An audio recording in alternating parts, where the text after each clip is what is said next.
Most of the times మనము మన లైఫ్‌లో ప్రాబ్లమ్స్ వచ్చినప్పుడు ఏం చేస్తామంటే మాక్సిమం వాటిని ఇగ్నోర్ చేస్తాము.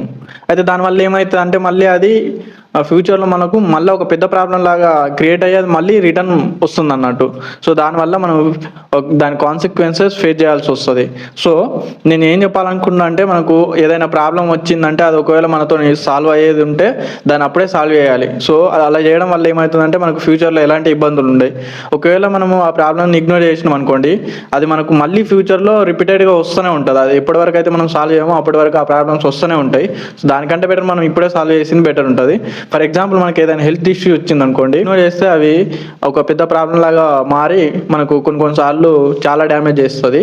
సో, అందుకే ఈ దగ్గు, జలుబు, ఫీవర్ లాంటివి తగ్గిపోతాయి గానీ, వేరే different kind of health issues వస్తే మాత్రం అవి తగ్గయి. సో, అందుకే మనం ముందే ఆ ప్రాబ్లమ్‌ని తెలిసినప్పుడు దాన్ని సొల్యూషన్ ఫైండ్ ఔట్ చేసి డాక్టర్ దగ్గరికెళ్ళి ట్రీట్మెంట్ తీసుకుంటేనే బెటర్. పరంగానే కాదు, మన రిలేషన్‌షిప్‌లో ప్రాబ్లమ్స్ గానీ, లేదా ఫ్రెండ్‌షిప్‌లో ప్రాబ్లమ్స్ గానీ, లేకపోతే ఫ్యామిలీ ప్రాబ్లమ్స్ గానీ, వాటిని మనం ఇగ్నోర్ చేస్తే అవి ఇంకా ఎక్కువ అవుతా ఉంటాయి. సో, దానికి బెటరు మనము దాని గురించి ఆలోచించి దాన్ని ఫేస్ చేసి సొల్యూషన్ ఫైండ్ ఔట్ చేయడమే మనకు ఒక బెస్ట్ ఆప్షన్ అన్నట్టు. బట్ సిట్యుయేషన్ టు సిట్యుయేషన్ ఇది చేంజ్ అవుతది. కొన్ని కొన్ని సార్లు మనం ప్రాబ్లమ్స్‌ని ఇగ్నోర్ కూడా చేయాలి. బట్ మనతోని ఆ ప్రాబ్లమ్ సాల్వ్ అయితదంటే మాత్రం ఖచ్చితంగా దానికి సాల్వ్ చేయడానికి ట్రై చేయండి. ఈ వీడియో మీకు నచ్చినట్లయితే లైక్ చేయండి, సబ్స్క్రైబ్ చేయండి. మళ్ళీ కలుద్దాం ఇంకో ఇంట్రెస్టింగ్ వీడియోతో.